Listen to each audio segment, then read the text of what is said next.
Hello प्यारे बच्चों, good evening. कैसे हो आप सभी? उम्मीद करते हैं आप लोग अच्छे होंगे, स्वस्थ होंगे और बहुत ही अच्छे से पढ़ाई कर होंगे। प्यारे बच्चों, आज की इस वीडियो में हम लोग शुरू करने जा रहे हैं 12th क्लास हिंदी का पहला चैप्टर, जिसका नाम है बातचीत। जी हाँ, एक बहुत ही इंटरेस्टिंग चैप्टर है और बहुत मजेदार चैप्टर है। और ये जो बातचीत चैप्टर है प्यारे बच्चों, लिखा गया है बालकृष्ण भट्ट जी के द्वारा। तो हम लोग जो है इस वीडियो में प्यारे बच्चों बातचीत चैप्टर का पहले बायोग्राफी को देखेंगे, यानी कि पहले लेखक परिचय को देखेंगे, बालकृष्ण भट्ट जी के बारे में जानेंगे। इसके बाद फिर इस पूरे चैप्टर को अच्छे से लाइन बाय लाइन पूरा हिंदी अर्थ आपको बताएंगे। इसलिए वीडियो थोड़ा सा लंबा बन सकता है, आपको अच्छे से देखना है। प्यारे बच्चों, जैसे कि आप सबको पता है, आपका जो हिंदी एग्जाम होता है, उस एग्जाम में जो आपके ऑब्जेक्टिव क्वेश्चन या सब्जेक्टिव क्वेश्चन पूछे जाते हैं वो चैप्टर के बीच से पूछा जाता है। इसीलिए यह चैप्टर पूरा पढ़ना जरूरी है। तो अगर आप इस चैप्टर को पूरा अच्छे से पढ़ेंगे ना, तो कोई भी क्वेश्चन कहीं से भी पूछे आपसे बन ही जाएगा। तो चलिए शुरू करते हैं। पहले हम लोग बायोग्राफी को देखेंगे। तो प्यारे बच्चों, चैप्टर का नाम है बातचीत। अब सबसे पहला क्वेश्चन आपका आता है कि बातचीत जो है वो क्या है। तो बातचीत जो है वो एक निबंध है। याद रखिएगा, पूछा जाता है कि बातचीत क्या है। तो बातचीत जो है वो निबंध है, पूछा जाता है। ठीक है, बातचीत लिखा किसके द्वारा गया है? तो इसके लेखक का नाम है बालकृष्ण भट्ट। तो ये जो है बालकृष्ण भट्ट जी है ना। तो बातचीत जो चैप्टर है आपका लिखा गया है बालकृष्ण भट्ट जी के द्वारा। अब हम लोग थोड़ा सा बालकृष्ण भट्ट जी के बारे में कुछ जान लेते हैं। सबसे पहले बालकृष्ण भट्ट जी का जो जन्म है वो हुआ था 23 जून 1844 को। जन्म और मृत्यु जो है बहुत अच्छे से आपको याद रखना है। लेखक परिचय अच्छे से याद रखना है, क्योंकि आपके एग्जाम में बहुत सारे क्वेश्चन लेखक परिचय से पूछे जाते हैं। ठीक है, तो बालकृष्ण भट्ट जी का जन्म 23 जून 1844 को हुआ था। बात करें बालकृष्ण भट्ट जी का मृत्यु यानी निधन का, तो वो निधन कब हुआ था? 20 जुलाई 1914 को। ठीक है, बालकृष्ण भट्ट जी का निवास स्थान कहां पर है? तो इलाहाबाद उत्तर प्रदेश में, यानी कि इलाहाबाद उत्तर प्रदेश में बालकृष्ण भट्ट जी का निवास स्थान है, वहीं पे वो रहते थे। और बात करें बालकृष्ण भट्ट जी के माताजी का नाम, तो माताजी का नाम है पार्वती देवी और पिताजी का नाम है बेनी प्रसाद भट्ट। तो उसके पिताजी एक व्यापारी थे, माताजी एक सुसंस्कृत महिला यानी कि कल्चरल महिला थी, जैसे गांव देहात की महिलाएं होती है, एकदम पल्लू लटका करके, साड़ी पहन करके, वैसे ही। और बालकृष्ण भट्ट जी के जो मन में पढ़ने की जो इच्छा आया, यानी कि पढ़ने की जो लालसा आया, लालसा का मतलब होता है कि बालकृष्ण भट्ट जी को पढ़ने का जो मन किया वो उसकी माता की वजह से, है ना। तो इन्होंने ही, यानी कि इनके माताजी ने ही बालकृष्ण भट्ट जी के मन में अध्ययन की रुचि और लालसा जगाई, यानी पढ़ने की जो इच्छा हुआ, बालकृष्ण भट्ट जी को पढ़ने का मन किया, वो किसकी वजह से? उसके माताजी की वजह से। ठीक है, अब बालकृष्ण भट्ट जी के बारे में थोड़ा सा और जान लीजिए प्यारे बच्चों, क्योंकि बहुत सारे क्वेश्चन पूछे आते हैं। सबसे पहले बात करते हैं शिक्षा की, यानी कि बालकृष्ण भट्ट जी पढ़ाई कहाँ किए, कितना किए। तो देखिए, शुरुआत में जो है स्कूल का अध्ययन किया, यानी कि बालकृष्ण भट्ट जी जो है शुरू में स्कूल में पढ़ाई किए थे। ठीक है, फिर 1867 में उन्होंने प्रयाग के मिशन स्कूल में एंट्रेंस की परीक्षा दी। तो याद रखिएगा, पूछा जाएगा कि बताइए प्रयाग के मिशन स्कूल में उन्होंने एंट्रेंस की परीक्षा कब दी? 1867 में, 1867 में। फिर उनका कुछ वृत्ति देख लेते हैं। वृत्ति का मतलब उन्होंने क्या क्या काम किया, उनका क्या क्या योगदान है, उन्होंने कौन कौन सा काम किया। तो देखिए, 1867 में जो है वो मिशन स्कूल में एंट्रेंस की परीक्षा दिया। फिर 1869 यानी कि जस्ट 2 साल के बाद से लेकर के उन्होंने काम करना शुरू कर दिया। कौन सा स्कूल में? वही स्कूल में, प्रयाग के मिशन स्कूल में। तो जहां पर उन्होंने एंट्रेंस की परीक्षा दिया था, जहां पर मतलब उन्होंने कॉम्पिटिटिव का एग्जाम दिया था, वहीं पे उन्होंने क्या किया? पढ़ाना शुरू कर दिया, अध्यापन यानी पढ़ाना शुरू कर दिया 2 साल के बाद से। तो 1869 से लेकर के 1875 तक, यानी कि लगभग 6 साल तक उन्होंने प्रयाग के मिशन स्कूल में पढ़ाया। फिर 1885 में प्रयाग के सीएवी स्कूल में संस्कृत का अध्यापन किया, यानी कि वो जो फिर जो है संस्कृत पढ़ाने लगे। कब से? 1885 से। फिर 1888 में प्रयाग की कायस्था पाठशाला इंटर कॉलेज में अध्यापक नियुक्त हुए। और फिर 1888 में वो जो है प्रयाग का ही, प्रयाग जगह का नाम है, उसी जगह का कायस्थ पाठशाला एक कॉलेज है, इंटर कॉलेज, वहीं पे वो जो है अध्यापक नियुक्त हुए। अध्यापक नियुक्त का मतलब वहीं पे एक टीचर बन गए वो। ठीक है, एक यहाँ पर क्वेश्चन देखिए, इस बार आएगा तो शायद हो सकता है क्वेश्चन चेंज हो। जैसे बात करें बालकृष्ण भट्ट जी का निवास स्थान के बारे में, तो निवास स्थान जो है वो इलाहाबाद उत्तर प्रदेश है। हो सकता है इलाहाबाद की जगह प्रयागराज कर दे, क्योंकि आपको पता है इलाहाबाद का जो नाम है वो बदल गया है, वो अभी प्रयागराज हो गया है। तो क्वेश्चन में इलाहाबाद ना दे करके प्रयागराज भी दे सकता है। तो अच्छे से आप याद रखिएगा, इलाहाबाद का ही दूसरा नाम क्या है? प्रयागराज। ठीक है, ऑप्शन में अगर प्रयागराज देगा और इलाहाबाद नहीं देगा तो प्रयागराज लगा देंगे। पूछा जाएगा अगर कि उनका निवास स्थान कहां पर है बालकृष्ण भट्ट जी का। अब बात करते हैं उनकी कुछ प्रमुख रचनाएं के बारे में। रचनाएं का मतलब उनके द्वारा कुछ कुछ जो लिखा गया था, उनको थोड़ा अच्छे से देखते हैं। देखो, सबसे पहले बात करेंगे उसके कुछ उपन्यास के बारे में। तो उन्होंने कई सारे उपन्यास लिखे। आपको पूछा जाएगा बताइए इनमें से कौन सा उपन्यास बालकृष्ण भट्ट जी के द्वारा रचित है, या दे देगा क्वेश्चन आपको कि रहस्य कथा, और आपको पूछेगा बताइए रहस्य कथा किसके द्वारा लिखा गया, इसके लेखक कौन है, इस तरीके से क्वेश्चन पूछेगा। तो देखिए उसके कुछ उपन्यास, सबसे पहले उन्होंने रहस्य कथा लिखा, नूतन ब्रह्मचारी, 100 अजान एक सुजान, ये तो बहुत इंपॉर्टेंट है, ठीक है, गुप्त वैरी, रसातल यात्रा, उचित दक्षिणा, हमारी घड़ी, सद्भाव का अभाव।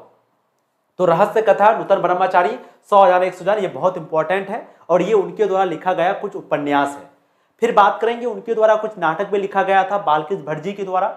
जैसे सबसे पहले है पद्मावती, तो पद्मावती किसके द्वारा लिखा गया, बालकृष्ण भट्ट जी के द्वारा।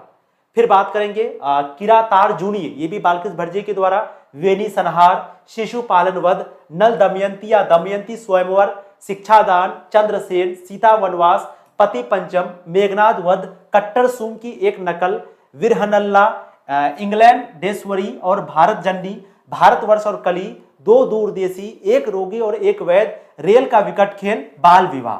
इसमें से ये बाल विवाह, रेल का विकट खेल, उसके बाद पद्मावती, उसके बाद आपका हम आपको बता देते हैं कौन सा ज्यादा इंपॉर्टेंट है, ठीक है, ताकि आप लोग को याद रहे। हाँ, भारतवर्ष और कली, तो जितना भी गोल घेरा लगाए हैं ये बहुत इंपॉर्टेंट है, इसमें से आने का पूरा चांस है। कोशिश करिएगा इसको अच्छे से 2 से 3 बार पढ़ने का, क्योंकि एक बार में ये याद नहीं होगा, और शुरू से अच्छे से पढ़िए, ठीक है, क्योंकि सफर जो है वो शुरू हो गई है, फाइनली बोर्ड एग्जाम में जाकर के ही ये सफर खत्म होगा। तो अच्छे से आपको शुरू से एक एक चीज पढ़ते जाना है। अब बात करते हैं कुछ प्रहसन के बारे में। प्रहसन का मतलब होता है जोक टाइप का, उन्होंने बहुत सारा चीज लिखा, यानी हंसी मजाक वाला, जोक जो होता है ना, जोक मारना, तो हंसी मजाक वाला उन्होंने, प्रहसन का मतलब होता है हंसी मजाक, जोक। तो उन्होंने जैसे लिखा जैसा काम वैसा परिणाम, यानी जैसा काम करेगा वैसा परिणाम मिलेगा, तो ये प्रहसन लिखा गया बालकृष्ण भट्ट जी के द्वारा। नई रोशनी का विष, आचार विडंबन, ये सभी प्रहसन लिखा गया बालकृष्ण भट्ट जी के द्वारा।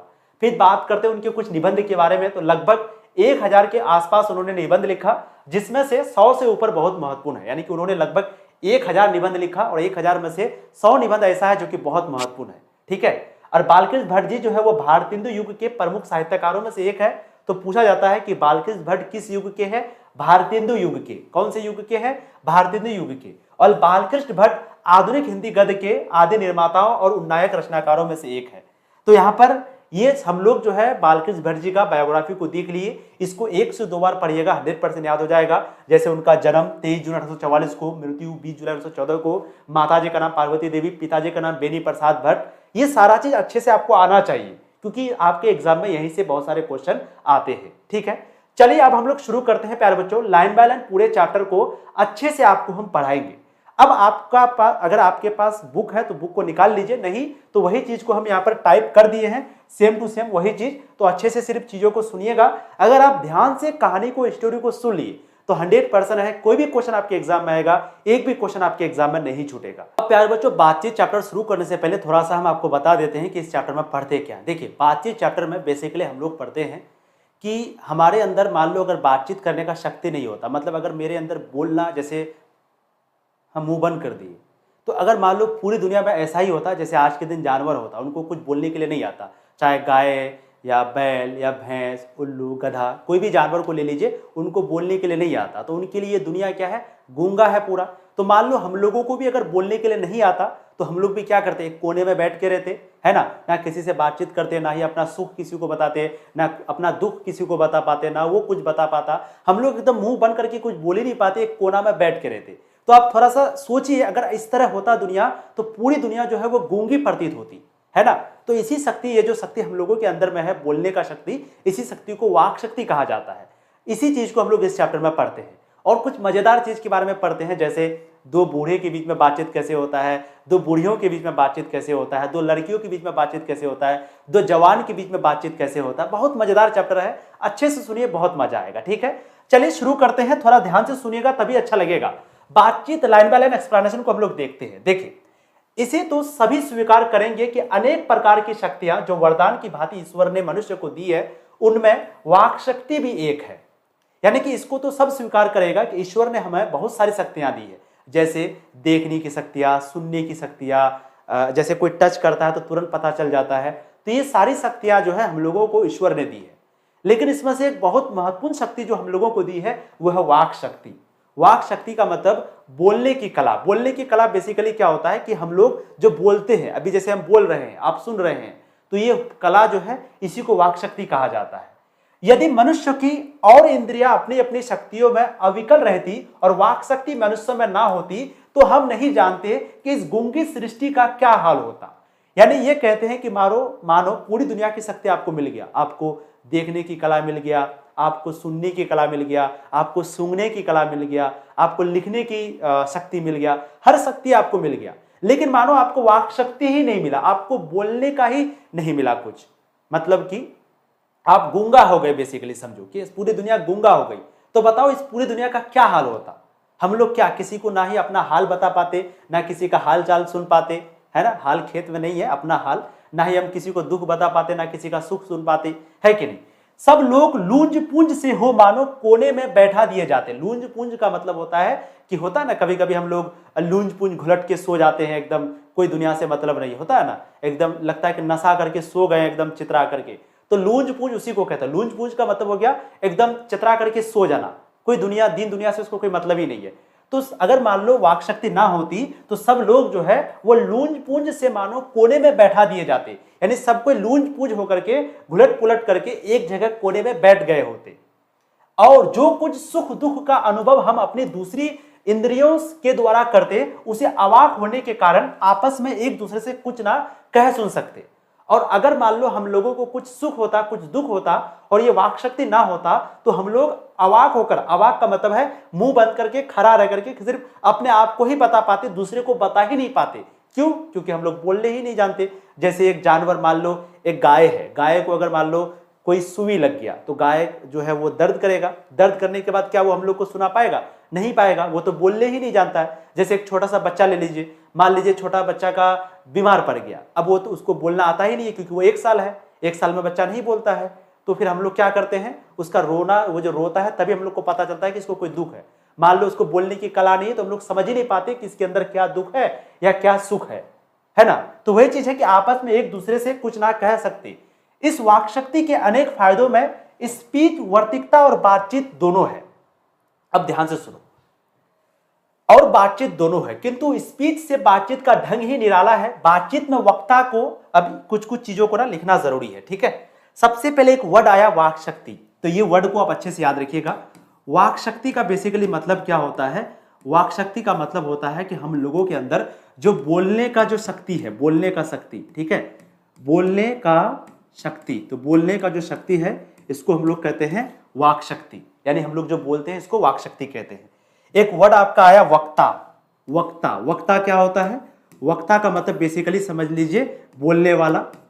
देखिए मीनिंग बहुत सारा होता है लेकिन यहां पर आप समझ लीजिए बोलने वाला, ठीक है। एक वर्ड आया आपका लूंज पूंज। लूंज पूंज, ठीक है। तो लूंज पूंज, लूंज पूंज का मतलब होता है घुलट पुलट करके, एकदम घुलट पुलट करके सो जाना, उस तरह के इसका मतलब आप लोग समझ जाइए, ठीक है। अब यहां पर देखिए स्पीच, एक होता है स्पीच और एक होता है बातचीत। अब ये स्पीच और बातचीत में क्या अंतर है इसको भी थोड़ा सा समझिए, क्योंकि स्पीच और बातचीत ये दोनों चीज अलग अलग है और इन दोनों चीज को आपको समझना बहुत जरूरी है क्योंकि चैप्टर का नाम ही है बातचीत। एक होता है स्पीच और एक होता है बातचीत, ठीक है। देखिए स्पीच का मतलब क्या होता है ना, स्पीच का मतलब बेसिकली हिंदी में होता है भाषण, और बातचीत का मतलब जो हम लोग बोलते हैं। अब बातचीत जो है कहां पर होता है? तो बातचीत होता है 2 दोस्तों के बीच में, 3 दोस्तों के बीच में। जैसे मान लो आप मेरे से मिलने आए तो हम आपसे जो करेंगे वो क्या है? बातचीत है ना। बातचीत मतलब जैसे आप अपने भाई से, बहन से, पापा से, मम्मी से, किसी से भी करते हैं, इसको कहते हैं बातचीत। और स्पीच मतलब क्या है? भाषण। भाषण का मतलब क्या है कि जैसे स्टेज में बोला जाता है या 100 लोगों के सामने बोला जाता है या कोई नेता अगर भाषण देता है उसको कहते हैं स्पीच। और स्पीच में क्या होता है ना, स्पीच में पहले से स्क्रिप्ट तैयार होता है। स्क्रिप्ट का मतलब होगा कि जो बोलने वाला है, जो स्पीच देगा, जो भाषण देगा, वो पहले से ही सोच समझ करके आता है कि हमको यहां पर क्या बोलना है, वो पहले से ही सोच समझ कर आता है, तो उसको कहेंगे स्पीच। जो पहले से तैयार करके आता है कि हमको यहां पर क्या बोलना है। और बातचीत में क्या होता है? कुछ तैयार नहीं होता, बस बातचीत किया तो किया, समझ गए। बातचीत भी एक नशा है। कोई चाहे तो 4 घंटा 5 घंटा दिन भर बात करते रहता है। किससे बात करता है? आप लोग अनुमान लगाइए। तो स्पीच और बातचीत में आप अंतर समझ गए। बातचीत स्पीच जो है पहले से तैयार किया हुआ और पहले से सब कुछ तैयार किया हुआ, बातचीत में कुछ तैयार नहीं, बस बोलते गया। ठीक, वेरी गुड। अब देखिए कहां थे, अपने दूसरी इंद्रियों के द्वारा उसे अवाक होने के कारण आपस में एक दूसरे के कुछ ना कह सुन सकते। ठीक, यहां तक चीजें हो गई क्लियर। इस वाक शक्ति के अनेक फायदों में स्पीच वक्रता और बातचीत दोनों है, यानी कि ये जो वाक शक्ति है इसके बहुत सारे फायदे हैं। जैसे स्पीच से बातचीत का ढंग जो है वो निराला है, यानी कि स्पीच से जो है आप बातचीत का ढंग को पता नहीं कर सकते। मान लो कोई अगर भाषण देने के लिए आया है, स्टेज में अगर कोई भाषण दे रहा है तो आप ये नहीं अनुमान लगा सकते कि इसके अंदर ये बहुत अच्छा आदमी है, क्योंकि इस भाषण है, भाषण तो वो पहले से तैयार करके आया है। तो वो कितना भी बुरा रहे, वो कोई शराबी भी क्यों ना रहे, वो अगर बोलेगा तो अच्छा ही बोलेगा स्पीच में। ठीक है, बातचीत में वक्ता को नाज नखरा जाहिर करने का मौका नहीं दिया जाता, और जो स्पीच देता है वो अपने आप को जाहिर करता अच्छे से कि हम एकदम अच्छा से भाषण देंगे ताकि लोग हमको अच्छा समझे। लेकिन बातचीत में कोई अच्छा बुरा नहीं होता, बातचीत में जो मन में आया बोल दिया। तो बातचीत में जो है नाज नखरा, यानी कोई वो नखरा नहीं दिखा सकता, जो मन में आया बोलते जाएगा। कि वह बड़े अंदाज से गिन गिन कर पांव रखता हुआ पुलपिट पर जा खड़ा हो और पुण्यवाहन और नांदी पाठ की भांति घड़ियों तक साहबान, मजलिस, चेयरमैन, लेडीज एंड जेंटलमैन की बहुत सी स्तुति को करे करावे और तब किसी तरह वर्तकता का आरंभ करे। अब यहां पर थोड़ा सा इसको थोड़ा देखिए, आप अच्छे से चीजों को समझिए। जैसे मैंने आपको अभी कहा कि स्पीच में क्या होता है ना, कि एक इंसान जब भाषण देता है तो आप भाषण से, स्पीच से पता नहीं कर सकते कि वो किस तरह का इंसान है। क्यों? क्योंकि वो पहले से स्क्रिप्ट तैयार करके आता है, वो बढ़िया से सोच समझ करके बोलता है, अच्छा चीजों को बोलता है ताकि लोगों को अच्छा लगे। यानी कि स्पीच से आप उसके अंदर जो स्पीच दे रहा है स्टेज में, उसका गुण या उसका दोष, उसका कवि या उसका गुण को पता नहीं कर सकते, उसका गुण या दोष का पता नहीं लगा सकते। लेकिन अगर कोई बातचीत कर रहा है तो बातचीत से आप अंदाजा लगा सकते हैं कि ये इंसान कैसा है, ये किस तरह का है, इसके अंदर क्या गुण है, क्या दोष है। तो वही चीज यहां पर आपको बताया जा रहा है कि हम लोग स्पीच से पता नहीं कर सकते, लेकिन बातचीत से जो है अच्छे से पता कर सकते हैं। जो लोग स्पीच देता है तो स्पीच देने दौरान वो क्या बोलता है, वो बोलता है लेडीज एंड जेंटलमैन, है ना। कहीं पे अभी हम देखें, हाँ, जैसे वो मान लो किसी मजलिस में बैठ गया, कोई प्रोग्राम में बैठ गया, या कोई चेयरमैन होता है तो वो क्या बोलता है, लेडीज एंड जेंटलमैन। इस तरीके से एकदम अच्छे से बात करना शुरू करता है वो। ठीक, अब यहां पर देखिए, चीजों को समझिए। जहां कोई मर्म या नोक की चुटीली बात वक्ता महाशय के मुख से निकली कि ताली ध्वनि से कमरा गूंज उठा। और जब स्पीच लोग देता है तो स्पीच में अगर मान लो कोई जोक निकल गया या कोई बहुत अच्छा बात बोल दिया तो सभी लोग जो है ताली बजाना शुरू कर देते हैं, ऐसे ऐसे करके ताली बजाना शुरू कर देते हैं और पूरा कमरा गूंज उठता है। इसलिए वक्ता, यानी कि इसलिए जो बोलने वाला है, उनको खामखा ढूंढकर बंद कोई ऐसा मौका अपनी वर्तकता में लाना ही पड़ता है जिसे करतल ध्वनि अवश्य हो। समझ में आया? तो इसीलिए जो वक्ता है, जो स्पीच देता है, वो अपना ऐसा बात बोलता है जिससे कि आपको मजा आएगा, सुनने में बहुत अच्छा लगेगा, और उससे उसके गुण और दोष का पता नहीं लगा सकते। लेकिन जो बातचीत करता है उससे आप गुण और दोष का पता लगा सकते हैं। बेसिकली यही कहने का मतलब है। अब आगे देखिए, वही हमारी साधारण बातचीत का कुछ ऐसा घरेलू ढंग है कि उसमें ना करतल ध्वनि का कोई मौका है, ना लोगों के कह कह के उड़ाने की कोई बात ही रहती है। मतलब जो हम लोग घरेलू बातचीत करते हैं तो इस बातचीत में हम लोग कोई करतल ध्वनि नहीं सुनाते। मतलब कि हम लोग ये नहीं कि कुछ अच्छा शब्द का प्रयोग नहीं कर सकते। बातचीत के दौरान जो मुंह में आएगा हम लोग बोल देंगे, है ना हम लोग कोई ऐसा बात बोल सकते हैं बातचीत के दौरान कि लोग हंसने लगे। अब कोई अगर स्पीच दिया है तो वो ऐसा बात को तैयार करके लाया है कि वो कुछ ऐसा बात बोलेगा जिससे आपको हंसी आ जाएगी। लेकिन जब आप बातचीत करोगे तो बातचीत के दौरान जरूरी नहीं है कि सामने वाला को, सुनने वाले को हंसी आए। ठीक, हम दो आदमी प्रेम पूर्वक संलाप कर रहे हैं, गेली कोई चुटीली बात आ गई, हंस पड़े। अगर हम दो आदमी बात कर रहे हैं, बात करते करेगा, अगर कोई चुटकुली बात आ गई तो हम लोग हंस देते हैं। मुस्कुराहट से होठों का केवल फर्क उठना ही इस हंसी की अंतिम सीमा है। और अगर कोई चुटकुली बात आ गई बातचीत के दौरान तो हम लोग सिर्फ क्या करते हैं, थोड़ा सा मुस्कुरा देते हैं। थोड़ा सा मुस्कुराहट से जो होठ है हम लोगों का फर्क उठता है ना, ऐसे करके ऐसे बस करते हैं, फिर चुप हो जाते हैं। ठीक, ये अंतिम सीमा, यानी कि इससे ज्यादा कुछ नहीं होता बातचीत दौरान। लेकिन स्पीच का उद्देश्य सुनने वालों के मन में जोश और उत्साह पैदा कर देना है। लेकिन जब स्पीच दिया जाता है तो स्पीच का उद्देश्य होता है कि जो सुन रहा है उसके मन में जोश आना चाहिए। एकदम जब आप भाषण सुनोगे किसी नेता का तो आपको बहुत जोश आएगा, आपको लगेगा कि हाँ अब हमारे देश में विकास होगा, अब यहाँ पर काम होगा, ऐसे आपको मजा आएगा सुनने में। आपके अंदर एक उत्साह पैदा हो जाएगा। जैसे कोई मोटिवेशनल स्पीकर को सुनिए, आपको मजा आ जाएगा सुनने में। घरेलू बातचीत मन रमाने का ढंग है, उसमें स्पीच की वह संजीदगी बेकदर हो धक्के खाती फिरती है। यानी कि जब आप घरेलू बातचीत करेंगे तो वहां पर स्पीच की कोई बात ही नहीं है, उसको धक्के, उसको लात मारा जाता है, स्पीच का कोई बात ही नहीं होता बातचीत के दौरान, घरेलू बातचीत में। ठीक, अब आगे देखिए। जहां आदमी की अपनी जिंदगी मजेदार बनाने के लिए खाने पीने, चलने फिरने आदि की जरूरत है, यानी कि आदमी को अपनी जिंदगी को बेहतर बनाने के लिए उसको खाना भी जरूरी है, पीना भी जरूरी है, चलना भी जरूरी है, फिरना भी जरूरी है, वही बातचीत की भी उसको अत्यंत आवश्यकता है। यानी जैसे एक इंसान को खाना पीना ये सब कुछ जरूरी है, वैसे उसको बातचीत करने का भी बहुत ज्यादा जरूरी है। यानी कि उसको बातचीत करना बहुत ज्यादा जरूरी है, जितना आपके लिए पानी, खाना, हवा ये सब जरूरी है। अगर आप बातचीत नहीं करते तो समझिए कि आपका एक तरीके से जिंदगी नर्क जैसा है। ठीक है, क्यों? अभी देखिए समझ में आएगा।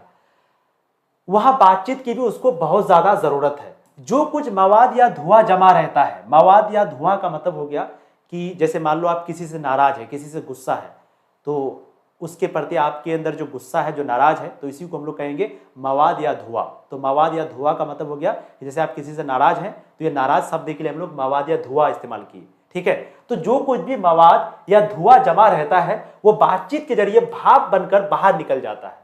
यानी कि मान लो आप किसी से नाराज है, किसी से गुस्सा है, या आपसे कोई गुस्सा है, तो अगर आप उससे बातचीत करेंगे तो बातचीत के दौरान ये जो गुस्सा है ये दूर हो जाएगा, ये जो मवाद है, ये जो धुआं है वो उड़ जाएगा, भाप की तरह, भाप बन करके उड़ जाएगा। चित, चित का मतलब होता है मन। चित का मतलब क्या होता है? मन। ठीक है, तो याद रखिएगा, चित शब्द जहां भी आ जाए तो चित का मतलब होता है मन। तो जो भाप बन करके बाहर निकल जाता है, यानी किसी से आप नाराज है तो वो नाराजगी खत्म हो जाती है, जो मन है वो हल्का और स्वच्छ हो जाता है और आनंद में मग्न हो जाता है, और जो मन है वो हम लोगों का बिल्कुल खुश हो जाता है। ठीक है, बातचीत का भी एक खास तरह का मजा होता है, और बातचीत करना भी एक तरह का मजा है। जिनको बातचीत करने की लत पड़ जाती है वो इसके पीछे खाना पीना भी छोड़ बैठते हैं, है ना। बातचीत करने का भी एक अलग मजा है। जिनको अगर बातचीत करने का मन लग गया तो वो खाना पीना भी भुला देता है।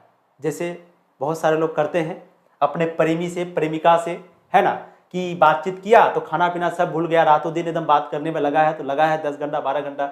अपना बड़ा हर्ज कर देना उन्हें पसंद आता है, पर वे बातचीत का मजा नहीं खोना चाहते। यानी कि वो खाना पीना छोड़ देंगे लेकिन बातचीत करने में जो मजा आता है उसको वो नहीं खोना चाहते। देखोगे ना आपकी एक बहुत बड़ी बड़ी मूवी आती है, बहुत अच्छा अच्छा मूवी आता है, फिल्म आता है, लेकिन अगर किसी का फोन आ गया और वो अच्छा अगर इंसान है उसके लिए, तो मूवी को छोड़ देगा, उसी से बातचीत करने लग जाएगा। यानी बातचीत करने में उसको इतना मजा आता है। ठीक है, अब देखो, अब आगे थोड़ा ध्यान से सुनिए। बातचीत का मजा नहीं खोना चाहते। रॉबिन्सन क्रूसो का किस्सा बहुत लोगों ने पढ़ा होगा। अब रॉबिन्सन क्रूसो कौन है इसके बारे में हम लोग जानेंगे, इसको लिख लेते हैं क्योंकि आपके एग्जाम में आता है। ठीक है, रॉबिन्सन क्रूसो, देखिए रॉबिन्सन, ठीक है, रॉबिन्सन क्रूसो, रॉबिन्सन क्रूसो। अब रॉबिन्सन क्रूसो के बारे में थोड़ा सा हम लोग अच्छे से जानते हैं, चीजों को समझते हैं। देखिए, रॉबिन्सन क्रूसो का किस्सा बहुत लोगों ने पढ़ा होगा। 16 वर्ष तक मनुष्य मुख देखने को भी नहीं मिला। यानी रॉबिन्सन क्रूसो के बारे में आप लोगों ने सुना होगा, रॉबिन्सन क्रूसो जो है, इनको 16 वर्ष तक किसी का भी मुख देखने को नहीं मिला था, कोई भी इंसान का मुख नहीं देखा था। ये 16 वर्ष तक सिर्फ जानवरों के बीच रहते थे। उसने फ्राइडे के मुख से एक बात सुनी, यद्यपि उसने अपनी जंगली बोली में कहा था, पर उस समय रॉबिन्सन को ऐसा आनंद हुआ मानो उसने नए सिरे से फिर से आदमी का चोला पाया। इससे सिद्ध होता है कि मनुष्य की शक्ति में कहां तक लुगा लेने की ताकत है। जिसमें केवल पत्र व्यवहार है, कभी एक बार भी साक्षात्कार नहीं हुआ, उन्हें अपने प्रेमी से बात करने की कितनी लालसा रहती है। अब ध्यान से सुनो, रॉबिन्सन क्रूसो जो है, क्वेश्चन पूछा जाता है कि रॉबिन्सन क्रूसो कौन है, तो सबसे पहले रॉबिन्सन क्रूसो जो कि लगातार 16 साल तक, कितने साल तक? 16 साल तक किसी का भी मुख से एक भी बात नहीं सुना, है ना। 16 साल तक ये कहां पर रहा? जंगल में, जानवरों के बीच में, जंगल में रहा। किसी भी इंसान को नहीं देखा, ना ही किसी इंसान का मुख से कोई बात को सुना। 16 साल के बाद इन्होंने पहली बार फ्राइडे के मुख से एक बात सुनी। तो क्वेश्चन पूछा जाता है कि बताइए रॉबिन्सन क्रूसो ने पहली बार किसके मुख से एक बात सुनी? तो फ्राइडे के मुख से। कब? 16 साल के बाद रॉबिन्सन क्रूसो। और जैसे ही इन्होंने एक बात सुनी थी फ्राइडे के मुख से, अब क्या बात सुना था वो याद नहीं है, लेकिन जब ये सुना ना, इनको बहुत मजा आया, और इतना मजा आया कि ये खुश हो गया, बहुत ज्यादा खुश हो गया। तो इसलिए आपको अनुमान लगाने के लिए कहता है कि पहले के जमाने में लोग जो है पत्र लिखते थे, अपने प्रेमी को क्या लिखते थे, पत्र लिखते थे, अपने प्रेमी या अपने प्रेमिका को, अपने लवर को पत्र लिखते थे। अब आज सोचिए अगर ये जो पत्र लिखते थे, कितना मेहनत लगता है पत्र लिखने में, है ना, लेकिन ये पत्र लिखते थे, बताइए इसके अंदर कितना बातचीत करने का लालसा होगा, कितना इनको मन करता होगा बातचीत करने का, लेकिन कोई जरिया नहीं था बातचीत करने का। तो इसको जाकर के पूछिए कि बातचीत करने का कितना मजा है, जो लोग पत्र लिखते थे पुराने जमाने में। ठीक है, जिसने केवल पत्र व्यवहार है, कभी एक बार भी साक्षात्कार नहीं हुआ, कभी एक बार भी वो बात नहीं किया, उन्हें अपने प्रेमी से बात करने की कितनी लालसा रहती होगी, उनको कितना मन करता होगा अपने प्रेमी से बात करने का, अपना अभ्यांतरिक भाव दूसरे पर प्रकट करना और उसका आशय आप ग्रहण कर लेना शब्दों के द्वारा ही हो सकता है। यानी कि अपने बारे में बताना, उनके बारे में जानना, उनका फीलिंग को समझना, उनका महसूस करना, ये सिर्फ आप शब्द से ही महसूस कर सकते हैं, यानी बातचीत के जरिए ही महसूस कर सकते हैं। जब तक मनुष्य बोलता नहीं तब तक उसका गुण दोष प्रकट नहीं होता। वेन जॉनसन का यह कहना है कि बोलने से ही मनुष्य के रूप का साक्षात्कार होता है, बहुत ही उचित जाना पड़ता है। अब ये वेन जॉनसन कौन है, इनके बारे में थोड़ा सा जानिए। सबसे पहले हम लोग जाने रॉबिन्सन क्रूसो के बारे में, अब जानेंगे वेन जॉनसन के बारे में। वेन जॉनसन, ठीक है, ये सब हो सके तो आप लोग कॉपी में लिखिएगा क्योंकि आपके एग्जाम में क्वेश्चन पूछा जाता है। वेन जॉनसन, वेन जॉनसन, तो क्वेश्चन पूछा जाएगा, बताइए वेन जॉनसन का क्या कहना था। वेन जॉनसन का कहना था प्यारे बच्चों कि बोलने से ही, वेन जॉनसन का कहना था कि मनुष्य का जो असली रूप का पता चलता है वो बोलने से पता चलता है। ठीक है, तो हम यहां पर शॉर्ट में लिख देते हैं, मनुष्य का असली रूप, मनुष्य का जो असली रूप का पता चलता है, तो मनुष्य का असली रूप का पता कैसे चलता है, बोलने से। यानी कि एक इंसान के अंदर में क्या गुण है, क्या दोष है, उसके अंदर का जो असली रूप का पता चलता है वो बोलने से पता चलता है। ये बात कहा था बेन जॉनसन ने। पूछा जाएगा किसने कहा, बेन जॉनसन ने। ठीक, तो बेन जॉनसन, उसका गुण और दोष प्रकट नहीं होता। वेन जॉनसन का यह कहना है कि बोलने से ही मनुष्य के रूप का साक्षात्कार होता है, मतलब कि प्रकट होता है, बोलने से उसका असली चेहरा आप पहचान पाएंगे। ठीक है, आगे देखिए। इस बातचीत की सीमा 2 से लेकर वहां तक रखी जा सकती है जहां तक उनकी जमात, मीटिंग या सभा ना समझा ली जाए। एडिशन का मत है कि असल बातचीत सिर्फ 2 व्यक्तियों में हो सकती है, जिसका तात्पर्य यह हुआ कि जब 2 आदमी होते हैं तभी अपना दिल एक दूसरे के सामने खोलते हैं। जब 3 हुए तब वह 2 की बात कोसों दूर चली गई। कहा भी जाता है कि अगर कोई बात 6 कानों में पड़ जाए तो वह बात खुल जाती है। दूसरे यह है कि किसी तीसरे आदमी के आ जाते ही या तो वे दोनों अपनी बातचीत से निरस्त हो बैठेंगे या उसे निपट मूर्ख अज्ञानी समझ बैठेंगे। अब एडिशन के बारे में भी जान लीजिए क्योंकि एडिशन के बारे में भी पूछा जाता है। एडिशन का क्या कहना था, एडिशन का कहना था प्यारे बच्चों कि असल जो बातचीत है, याद रखिएगा ये सब चीज हम लिख रहे हैं, इसका मतलब है कि ये इंपॉर्टेंट है। असल जो बातचीत है, ठीक है, असल बातचीत लिख देते हैं, असल बातचीत। आप लोग के पास अगर कॉपी है तो लिख लीजिए क्योंकि ऑब्जेक्टिव में आता है। तो असल बातचीत जो है ये सिर्फ 2 व्यक्तियों में हो सकती है, सिर्फ 2 व्यक्तियों में। ठीक है, तो असल जो बातचीत है वो सिर्फ 2 व्यक्तियों में हो सकती है। ये बात किसने कहा, एडिसन ने कहा, यानी कि जो इंपॉर्टेंट बातचीत है। अगर मान लो 3 व्यक्ति आ जाती है तो अब जो असल बातचीत है वो नहीं होगी, अब वहां क्या होगा, हंसी मजाक हो जाएगा। जैसे मान लो हम 2 दोस्त बात कर रहे हैं तो हम लोगों का, मेरा 2 कान, आपका 2 कान, टोटल 4 कान हुआ।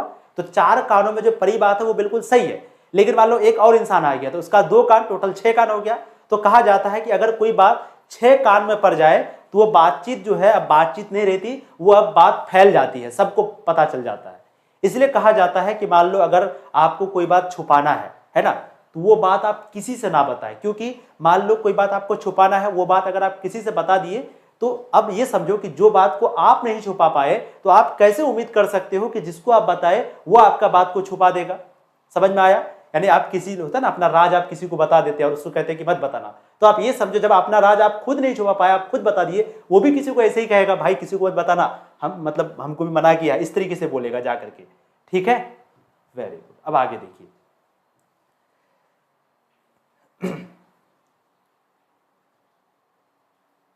हाँ,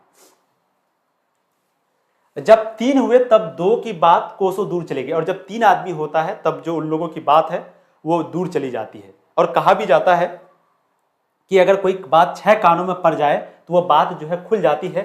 दूसरे यह है कि किसी तीसरे आदमी के आ जाते ही या तो वे दोनों जो पहले बात कर रहे थे तीसरे के आने की वजह से वो दोनों जो है अपनी बातचीत से निरस्त हो जाते हैं, यानी अपना टॉपिक को वो बदल देता है तुरंत। कोई तीसरा आया, तुरंत अपना बात को बदल लिया, तुरंत क्या मत बोल वो आ रहा है, ठीक है, या उसे निपट मूर्ख अज्ञानी समझ बनाने लगेंगे। और जो आएगा तीसरा वाला वो कहेगा क्या बात कर रहे थे, बोलेगा वो कुछ नहीं कहा, वो ऐसे ही मजाक कर रहे थे, वो ऐसे ही थोड़ा बहुत जोक मार रहे थे, ऐसे उनको मूर्ख बनाएगा, उसको बेवकूफ बनाएगा जो तीसरा आदमी आया। ठीक, अब एग्जाम्पल देखिए, जैसे गर्म दूध और ठंडा पानी के दो बर्तन पास पास साट के रखा जाए तो एक का जो असर है वो दूसरे में पहुंच जाता है।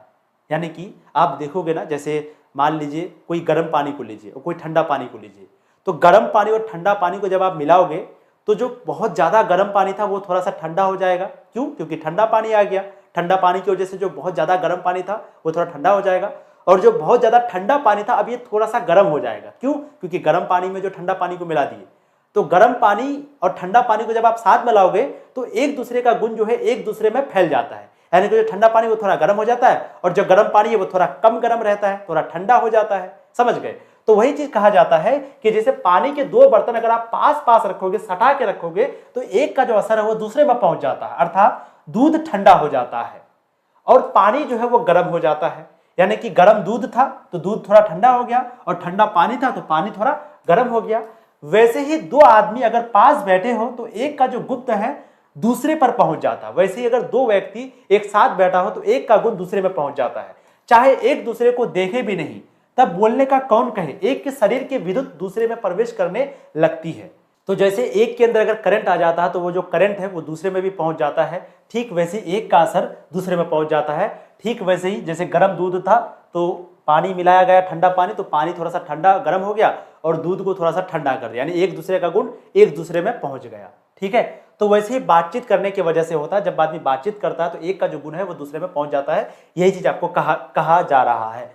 जब पास बैठने का इतना असर होता है तब बातचीत में कितना अधिक असर होगा, इसे कौन ना स्वीकार करेगा। यानी ये कहते हैं कि जब पास बैठने में इतना असर हो जाता है तो आप यकीन मानिए कि जब बातचीत करता है, यानी जब दो चीज पास बैठा तो इतना एक का गुण दूसरे में पहुंच गया, तो आप सोचिए कि जब वो लोग बातचीत करेगा तो कितना वो लोग का एक का गुण दूसरे में पहुंच जाएगा। अरस्तु, अस्तु, अस्तु नाम है, अस्तु। अब इस बात को तीन आदमियों के साथ देखना चाहिए, मानो एक त्रिकोण सा बन जाता है। तीनों चित्त मानो तीन कोण है और तीनों की मनोवृत्ति के प्रसरण को धारा मानो उस त्रिकोण की तीन रेखाएं हैं। गुपचुप असर तो उन तीनों में परस्पर होता ही है। जो बातचीत तीन में की गई वह मानो अंगूठी में नग सो जड़ जाती है। यानी कि अगर कोई तीन आदमी बात करता है तो अब वो जो बात है उस तरह की नहीं होती। ठीक, देखिए अभी उपरांत जब चार आदमी हुए तो बेतकल्लुफी को बिल्कुल स्थान नहीं रहता, खुल के बातें ना होंगी। यानी कि जब चार व्यक्ति होता है तो अब कोई भी बातें खुल के नहीं होगा। चार इंसान के आने से अब कोई बात खुल के नहीं होगा, अब खाली हंसी मजाक होगा या तो मुंह बंद कर देगा। जो कुछ बातचीत की जाएगी वह फॉर्मेलिटी, गौरव और संजीदगी के लक्ष्य में सुनी हुई होगी। अब जो कुछ भी अगर चार इंसान के बीच में अगर बात किया जाएगा वो सिर्फ फॉर्मेलिटी, ऐसे ही बोला जाएगा, हाँ बोलिए, हाँ आप बोलिए, हाँ आप बोलिए, इस तरीके से, और कोई इंपॉर्टेंट बात नहीं होगा, कोई महत्वपूर्ण बात नहीं होगा। चार से अधिक की बातचीत तो केवल राम रमोवल कहलाएगी, और अगर चार से ज्यादा हो गया इंसान तो फिर उस बात को हम लोग क्या कहेंगे, राम रमोवल।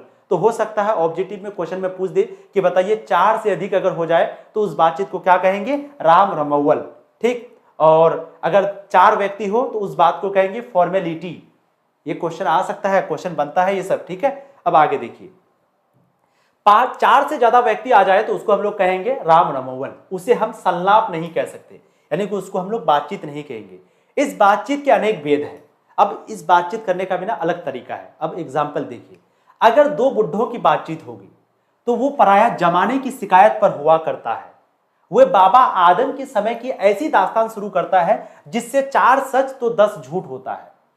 यानी कि जब आप दो बूढ़ों के बीच में, दो बुढ़ों के बीच में जब आप बात देखोगे, यानी अगर दो दादाजी हैं तो उनका जब बातचीत सुनोगे ना तो वो हमेशा बुराई करेगा कि अरे ये लोग कैसा है, हम लोग के जमाने में तो कितना अच्छा था, हम लोग कितना अच्छा थे, हम लोग कितना माँ बाप का बात मानते थे, ये सब तो सुनता ही नहीं है, ये लोग क्या करेगा, इस तरीके से खाली बुराई करेगा।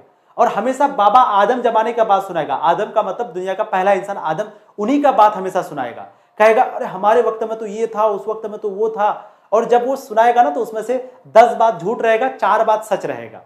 ठीक है, तो ऐसा दास्तान शुरू कर देगा जिसमें 4 सच तो 10 झूठ रहेगा।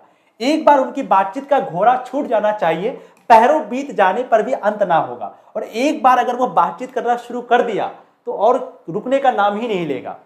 अंग्रेजी राज्य प्रदेश पुराने समय के रीति रिवाज का अनुमोदन और इस समय के सब भांति लायक नौजवानों की निंदा उनकी बातचीत का मुख्य प्रकरण होगा। मुख्य प्रकरण का मतलब मुख्य टॉपिक होगा, यानी कि जब वो बातचीत करेंगे तो या तो अंग्रेजी राज्य का, अंग्रेजों का बुराई करेंगे, या दूसरे देश का बुराई करेंगे, या जो नौजवान है, जो जवान लोग हैं उनका बुराई करेंगे, है ना। कहेगा ये लोग कैसा है, हम लोग कैसा थे, ऐसे। अगर वो पढ़े लिखे हुए के लिए तो शेक्सपियर, मिल्टन, मिल और स्पेंसर जीप पर नाचा करेंगे। अगर वो पढ़े लिखे हैं, अगर मान लो वो पढ़े लिखे हैं, तो अगर पढ़े लिखे हुए तो वो शेक्सपियर हो गया, मिल्टन हो गया, मिल और स्पेंसर हो गया, ये सभी नाम है, इन लोगों पर नाचा करेंगे, इन लोगों के बारे में बातचीत करेंगे। अपनी लियाकत के नशे में चूर हम चुनी दिगरे नेस्त अखरेपन की चर्चा छोड़ेंगे। अब बात करते हैं दो सहेलियों की। दो हम सहेलियों की बातचीत का कुछ जायका ही निराला है। यानी जब आप दो सहेलियों की बातचीत देखोगे तो इन दोनों सहेलियों का जब आप बात देखोगे ना, तो इन लोगों का तो और ही अलग कहानी है, ठीक है। रस का समुद्र मानो उमड़ा चला आ रहा है, इसका पूरा स्वाद उन्हीं से पूछना चाहिए जिन्हें ऐसों की रस सनी बात सुनने को भाग्य लड़ा है। यानी कि जब आप दो सहेलियों की बातचीत देखोगे ना, तो उन लोगों का जो बातचीत है वो और निराला होता है।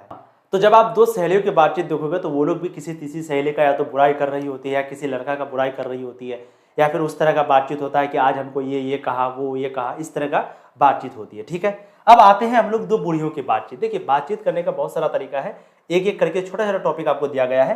देखिए, दो बूढ़ियों की बातचीत का मुख्य प्रकरण, बहू बेटियों वाली हुई तो अपनी बहुओं या बेटों का गिला शिकवा होगा। बिरादराने का कोई ऐसा रम सरा छेड़ बैठेंगी कि बातें करते करते अंत में खोडे दांत निकाल लड़ने लगेगी। लड़कों की, अब दो बुढ़ियों की जब आप बातचीत देखोगे ना, तो ये लोग या तो अपना बहू का या तो अपना बेटी का बुराई कर रही होती है, या फिर अपना उसका खानदान का शिकायत करेगी, वो बुढ़िया इसका खानदान का शिकायत करेगी, और शिकायत करते करते दोनों लड़ जाती है, ठीक है। इस तरह भी होता है, ठीक है। दांत निकाल लड़ने लगेंगी। लड़कों की बातचीत भी बिल्कुल अलग होता है। अगर लड़का खिलाड़ी हुआ तो अपनी अपनी तारीफ करने के बाद कोई सलाह गोठेंगे जिससे उनको अपनी शैतानी जाहिर करने का पूरा मौका मिले। यानी लड़की अगर लड़का का बातचीत भी अलग होता है।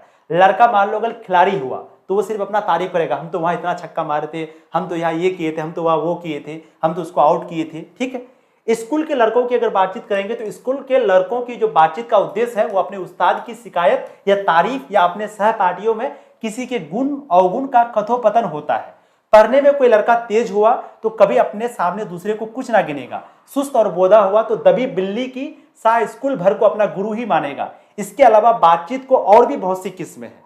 यानी दो लड़कों की जब आप बातचीत देखोगे, जो स्कूल के लड़के होते हैं वो या तो अपना टीचर का तारीफ करेगा, या अपना टीचर का बुराई करेगा, या फिर कोई अपना दोस्त का तारीफ करेगा। और अगर वो लड़का पढ़ने में तेज हुआ तो पूरा स्कूल को समझेगा कि हमसे ज्यादा कोई है नहीं। और अगर वो लड़का भुसगोल हुआ तो भुसगोल होने के बाद वो समझेगा कि ये पूरा स्कूल ही उनका गुरु है। कोई अगर मान लो ये भुसगोल है और कोई भुसगोल ही बच्चा इनके पास आया और एक वर्ड अगर इसके सामने में बोल दिया, वो आकर के कि भाई ये वाला टॉपिक पढ़े हो, हम पढ़ लिए, तो ये तो बाप रे तुम पढ़ लिए, मतलब ये डर जाता है। तो अगर वो बच्चा भुसगोल हुआ तो पूरा स्कूल को ही वो गुरु मानने लगता है, ठीक है। चलिए, तो इसके अलावा बातचीत को और भी बहुत सी किस्में हैं, और इसके अलावा बहुत सारी और भी बातचीत की किस्में होती है, जैसे राजकाज की बातचीत, व्यापार संबंधी बातचीत, दो मित्रों में प्रेम आलाप, दो मित्रों में दोस्ती वाली बातचीत, प्यार वाली बातचीत। हमारे देश में जो अशिक्षित लोग हैं उनकी बातचीत, उनकी बदकती, जो अशिक्षित, जो कम पढ़े लिखे लोग होते हैं या अनपढ़ लोग होते हैं, उनका भी बातचीत अलग तरीके का होता है। लड़की लड़के वालों की ओर एक एक आदमी बिचवई होकर दोनों में विवाह संबंधी कुछ बातचीत, यानी लड़के लड़के की शादी जो दिलाता है, जो बिचवई होता है, बिचवई का मतलब जिसको हम लोग या तो ब्रोकर कहते हैं या दलाल कहते हैं, मिडिल मैन, जो एक दूसरे का शादी दिलाता है, तो उनका बातचीत सुनोगे वो तो और एकदम निराला है। उस दिन से बिरादरी वाले को जाहिर कर दिया जाता है कि अमुक की लड़कियां का अमुक के लड़के के साथ विवाह पक्का हो गया, और यह रस्म बड़े उत्सव के साथ की जाती है। चंडू खाने की बातचीत भी निराली होती है। निदान बात करने के अनेक प्रकार और ढंग है। यानी कि ये कहते हैं कि जब आप देखोगे बातचीत करने का तरीका, तो वो लोग अलग अलग, हर जगह हर लोग अलग अलग बातचीत करता है। जैसे एक लड़का लड़की का बातचीत होता है वो अलग होता है, एक लड़का लड़की का बातचीत अलग, माँ बाप का बातचीत अलग, बेटा बेटी का बातचीत अलग, माँ बेटा का बात अलग, बाप बेटा का बात अलग। यानी बातचीत का कई सारा किस्म है, आप अंदाज भी नहीं कर सकते, ठीक। अब हम लोग बात करते हैं यूरोप के लोगों में। यूरोप यानी यूरोप एक महादेश है, यूरोप है ना। तो जो यूरोप के लोग हैं उनको बातचीत करने का एक अलग ही हुनर है, जिस हुनर को हम लोग कहते हैं आर्ट ऑफ कन्वर्सेशन। यानी यूरोप के लोगों में जो बातचीत करने की कला है, उस बातचीत करने की कला को हम लोग क्या कहते हैं? Art of conversation. Art of conversation को हम लोग एक तरीके से स्पीच कह सकते हैं, स्पीच, ठीक है। Art of conversation, art of conversation, ठीक है। अब आर्ट ऑफ कन्वर्सेशन और स्पीच में क्या अंतर है, थोड़ा समझिए। देखिए, एक होता है स्पीच। स्पीच में क्या होता है ना कि पहले से स्क्रिप्ट तैयार किया जाता है कि हाँ भाई, हमको यहां पर इस टॉपिक पर बोलना है, ये बोलना है, इतना ही बोलना है, ये चुटकुला मारना है, ये जोक मारना है। स्पीच में पहले से ही तैयार करके रखा जाता है। अब आर्ट ऑफ कन्वर्सेशन भी एक तरह का स्पीच ही होता है। यहां पर ये आर्ट ऑफ कन्वर्सेशन कहां के लोगों में पाया जाता है? तो याद रखिएगा, यूरोप के लोगों में। पूछा जाता है कि बताइए आर्ट ऑफ कन्वर्सेशन कहां के लोगों में पाया जाता है? यूरोप के लोगों में। तो ये जो आर्ट ऑफ कन्वर्सेशन है, बोलने के तरीका है, ये भी एक तरह का स्पीच ही है। बस अंतर इतना है कि स्पीच में पहले से स्क्रिप्ट तैयार किया जाता है और आप आर्ट ऑफ कन्वर्सेशन में कोई स्क्रिप्ट तैयार नहीं होता, बस वो लोग बोलना शुरू किया तो वो लोग इस प्रकार बोलता है, आपको लगेगा कि कोई स्पीच दे रहा है। जैसे यहाँ पर हम लोग स्पीच देते हैं, भाषण देते हैं, तो जब आप यूरोप के लोगों की बातचीत सुनेंगे तो आपको लगेगा कि ये भाषण दे रहा है, यानी भाषण दे रहा है, जबकि वो कुछ तैयार करके नहीं आया है ना। आपके कान जब सुनेंगे ना इनकी बातों को, तो आपको बहुत मजा आएगा, बहुत आनंद आएगा जब आर्ट ऑफ कन्वर्सेशन को आप सुनेंगे। आर्ट ऑफ कन्वर्सेशन मतलब बातचीत करने की कला, जो कि पाया जाता है यूरोप के लोगों में, ठीक है। तो वही चीज है कि यूरोप के लोगों में बात करने का एक अलग ही हुनर है, आर्ट ऑफ कन्वर्सेशन। यहां तक भरा है कि स्पीच और लेख दोनों इससे नहीं पाते, और आर्ट ऑफ कन्वर्सेशन इतनी अच्छी कला है कि जो स्पीच, जो लोग स्पीच देते हैं वो भी इसके साथ नहीं पाते। स्पीच जो कि पहले से तैयार किया हुआ रहता है वो भी इसके सामने कुछ नहीं। लेख जो लोग लिखते हैं वो लोग भी इनसे नहीं पाते। इसकी पूर्ण शोभा काव्य कला प्रवीण विद्वान मंडली में है। ऐसे चतुराई के प्रसंग छेड़ जाते हैं कि जिन्हें सुनकर कान को जो है अत्यंत सुख मिलता है। यानी कि जब आप आर्ट ऑफ कन्वर्सेशन सुनोगे, जब आप बातचीत करते हुए सुनोगे ना, आपके कान को इतना मजा आएगा, इतना मजा आएगा कि आपके कान को बहुत सुख मिलेगा। भाई क्या सुन लिए, होता ना कभी कभी कोई लाइन सुन लेते हैं, बहुत मजा आ जाता है, वैसे ही आपको मजा आ जाएगा, ठीक है। सिरहद गोष्ठी इसी का नाम है, और सुहृदय गोष्ठी, आर्ट ऑफ कन्वर्सेशन को ही हम लोग क्या कहते हैं? सुहृदय गोष्ठी कहते हैं। तो ये भी आप याद रखिएगा, आर्ट ऑफ कन्वर्सेशन को हम लोग क्या कहते हैं? सुहृदय गोष्ठी या गोष्ठी, जो भी है, ठीक है। तो याद रखिएगा, आर्ट ऑफ कन्वर्सेशन को हम लोग सुहृदय गोष्ठी कहते हैं, ठीक है। अब देखो, सुहृदय गोष्ठी की बातचीत की यह तारीफ है कि बात करने वालों की लियाकत अथवा पंडिताई का अभिमान या कपट कहीं एक बात में भी प्रकट ना हो। वरन कर्म में रसाभास पैदा करने वाला शब्दों को बरकते हुए चतुर सायाने अपनी बातचीत को सरस रखते हैं। वह रस हमारे आधुनिक शुष्क पंडित की बातचीत में, जिसे शास्त्रार्थ कहते हैं, कभी आवेगा ही नहीं। मुर्ग और बटेर की लड़ाइयों की झपटा झपटी के समान उनकी निरस काव काव में सरस संलाप की चर्चा ही चलाना व्यर्थ है। वरन कपट एक दूसरे को अपने पंडित्य के प्रकाश से बाद में परास्त करने का संघर्ष आदि रसाभास की सामग्री वहां बहुतायत आपको मिलेगी। घंटे भर तक काव काव करते रहेंगे तो कुछ ना होगा। बड़ी बड़ी कंपनी और कारखाने आदि बड़े बड़े काम इसी तरह पहले 2-4 दिली दोस्तों की बातचीत से शुरू किए गए, उपरांत बढ़ते बढ़ते यहां तक बढ़े कि हजारों मनुष्यों की उनसे जीविका चलने लगी। अभी बताएंगे सारा चीज। और साल में लाखों की आमदनी होने लगी। 25 वर्ष के ऊपर वालों की बातचीत अवश्य ही कुछ ना कुछ सार गर्भित होती होगी, अनुभव और दूरदर्शी से खाली ना होगी। और 25 से नीचे की बातचीत में यद्यपि अनुभव, दूरदर्शिता और गौरव नहीं पाया जाता, पर इसमें एक प्रकार का दिल बहलाव और ताजगी रहती है, जिसकी मिठास उससे 10 गुनी जड़ी भरी होती है। अब ध्यान से सुनो, देखो, आर्ट ऑफ कन्वर्सेशन जो है, यूरोप में जो लोग बातचीत करते हैं, तो बातचीत करने की एक कला है, यूरोप के लोगों में पाया जाता है। आर्ट ऑफ कन्वर्सेशन जैसे आप एक पंडित को मंत्र पढ़ते हुए देखते हैं, वैसा ही होता, सुनने में मजा आ जाएगा। जैसे आप किसी को सुनेंगे कुछ एकदम बोलते जा रहा धुन के साथ, ताल के साथ, वैसा ही मजा आ जाएगा आपको। आर्ट ऑफ कन्वर्सेशन इतनी अच्छी चीज है कि दो दोस्त जब आपस में बातचीत करते हैं आर्ट ऑफ कन्वर्सेशन से, तो इन लोग बातचीत करते करते एक कंपनी खोल दिया, और वो कंपनी धीरे धीरे इतना बड़ा हो गया कि आज हजारों लोगों को काम मिल गया उस कंपनी में, हजारों लोगों को जीविका मिल गया, हजारों लोगों को नौकरी मिल गया। आर्ट ऑफ कन्वर्सेशन एक ऐसी कला है, एक ऐसा चीज है ना। अब यहां कहा जाता है अनुभव और दूरदर्शी से खाली ना होगी। और 25 से नीचे, अब यहाँ पर क्या कहा जाता है कि 25 वर्ष के ऊपर वालों की बातचीत अवश्य ही कुछ ना कुछ सार गर्भित होती होगी।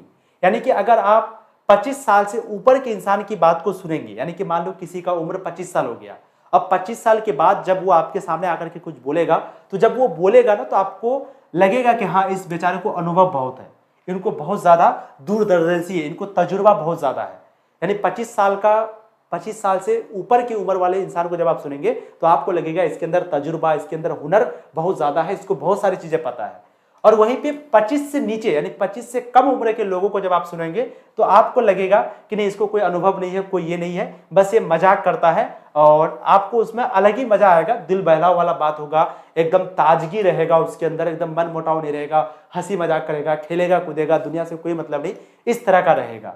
और जो 25 साल से ऊपर वाले इंसान है उनके अंदर दुख रहेगा, गम रहेगा, और अनुभव से बात करेगा, अच्छे से बात करेगा। ठीक, यहां तक हमने बाहरी बातचीत का हाल लिखा है, जिसने दूसरों को फरीक के होने की बहुत आवश्यकता है, बिना किसी दूसरे मनुष्य के हुए जो किसी तरह संभव नहीं, और जो दो ही तरह पर हो सकता है, या तो कोई हमारे यहाँ कृपा करे या हम ही जाकर दूसरे को कृतार्थ करे।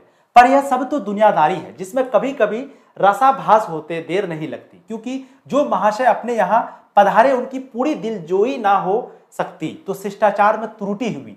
अगर हम ही उनके यहाँ गए तो पहले तो बिना बुलाए जाना ही अनादर का मूल है। यानी बेसिकली यहाँ पर सुनिए, जाने पर अपने मन माफिक बर्ताव ना किया गया तो मानो दूसरे प्रकार का नया घाव हुआ। इसलिए सबसे उत्तम प्रकार बातचीत करने का हम यही समझते हैं कि हम वह शक्ति अपने में पैदा कर सके, अपने आप बात कर लिया करे, हमारी भीतरी मनोवृत्ति प्रतिक्षण नए नए रंग दिखाया करती है, वह पर पंचात्मक संसार का एक बड़ा भारी आईना है। यानी बेसिकली यहां पर कहना यह है, ध्यान से समझना। देखो, यहां पर कहता है कि अगर हम ही उनके यहां गए तो पहले तो बिना बुलाए जाना ही अनादर है। मान लो हमको कोई नहीं बुलाया और हम बिना बुलाए उसके वहां चले गए, तो पहले तो यही गलत बात है, आपको लगेगा कि भाई बिना बुलाए आ गए, अच्छा नहीं लग रहा, ऐसा लगेगा आपको। फिर आप जब वहां गए और आप जैसा मन में सोचे थे, अगर वैसा आपके साथ वो बर्ताव नहीं किया, मान लो आप अपने दोस्त के वहां गए, वो आपको नहीं बुलाया और आप सोचे थे कि हम जाएंगे तो मेरा इज्जत करेगा, कुर्सी लाएगा, बैठने देगा, लेकिन वो दोस्त जो है आपको बैठने नहीं दिया, आपको कुर्सी निकाल के नहीं दिया, तो आपका जो मन है ना, वो मन मोटाव हो जाएगा। यानी कि आपके अंदर एक नया घाव पैदा हो जाएगा, कहोगे अरे ये मेरे साथ ऐसा किया है, इसको भी हम बताएंगे, इस तरीके का आपका मन में आएगा। इसलिए कहा जाता है कि सबसे उत्तम प्रकार का जो बातचीत है, यानी कि मान लो आप किसी के वहां बातचीत करने के लिए गए, अब बिना बुलाए चले गए, आपको बातचीत करने का मन किया, आप चले गए, पता चला वो है ही नहीं, या पता चला वो आपका इज्जत नहीं किया, सम्मान नहीं किया, तो आपके मन में उसके प्रति क्या हो जाएगा, एक तरह का गुस्सा आ जाएगा। इसीलिए सबसे उत्तम प्रकार का जो बातचीत करने का तरीका है वो क्या है कि अपने अंदर आपको ऐसा शक्ति पैदा करना है कि आप खुद ब खुद अपने से बातचीत कर लिया करो, है ना। हमारे अंदर जो मन है, जो मनोवृत्ति है, वो प्रतिक्षण नए नए रंग दिखाया करती है। हमारे जो मन है वो हमेशा कुछ ना कुछ नया सोचती रहती है। संसार का एक भारी आईना है, जिसमें जैसी चाहो वैसी सूरत देख लेना कुछ दुर्घट बात नहीं, और जो एक ऐसा चमनिस्तान है जिसमें हर किस्म के बेल बूटे खिले हुए हैं। ऐसे चमनिस्तान की सैर में क्या कम दिल बहलाव है।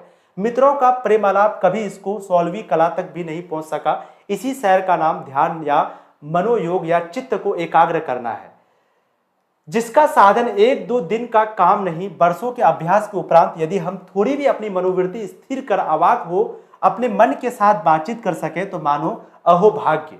कहने का मतलब है कि आप जैसे दूसरे के वहां जाते हैं तो वो चाहे तो आपका सुनेगा बात या नहीं सुनेगा, या सुनेगा तो कुछ और कह देगा। इसलिए कहा जाता है कि आप अवाक होकर, यानी आप खुद एक जगह बैठकर खुद से बातचीत करें। अगर आप खुद से बातचीत कर सकते हैं तो आप बहुत किस्मत वाले हैं, अहोभाग्य हैं।